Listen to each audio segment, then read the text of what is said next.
Hello everyone. This is also going to be an extension video to my first video in which we have discussed about homophones, homonyms, and homographs. As we all know, homonyms are the words having same pronunciations, different meanings, and have same spellings. So the examples would be bat and bat. The first bat here refers to a mammal, whereas the second bat refers to a cricket bat. Second example would be band and band. The first example refers to a music band, whereas the second band refers to a hair band. Third example would be right and right. The first right tells us that I am correct. The second right would be referring to a direction. The next examples would be ring and ring. The first ring here refers to an ornament which we wear on our fingers, whereas the second ring means to form a circle while sitting on the ground or floor. So the next example would be fly and fly. The first fly here refers to a house fly, whereas the second fly means to fly a kite. Next example would be letter and letter.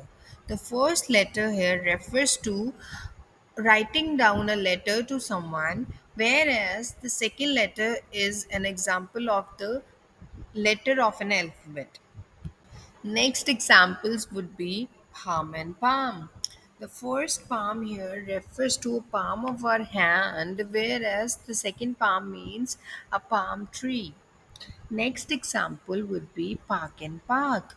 The first park refers to a place where kids go to play or we adults go for a walk, whereas the second park means to park our vehicle.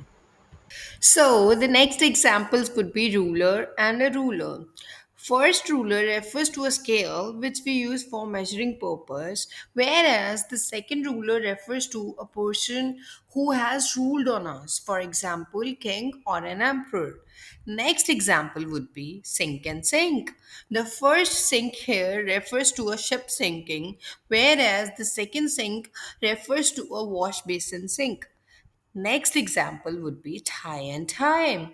The first tie refers to holding hands, whereas the second tie refers to a cloth which we wear around our neck with formal suits. Next is watch and watch. The first watch is an instrument which we use to calculate the time, whereas the second watch means to watch TV. Next is can and can. The first can is a possibility that a person can do anything, whereas the second can means a can of soda or water. So the next example would be nail and nail. The first nail refers to a metal spike which has a flat head and is driven into the wood to join things together. Whereas the second nail refers to the covering of the upper surface of the finger or toe. The next example would be rose and rose. The first rose here represents a plant, whereas the second rose means increased by a certain number. So the last example would be ship and ship. The first ship here refers to a cruise, whereas the next ship means to move apart from one place to another. Thank you.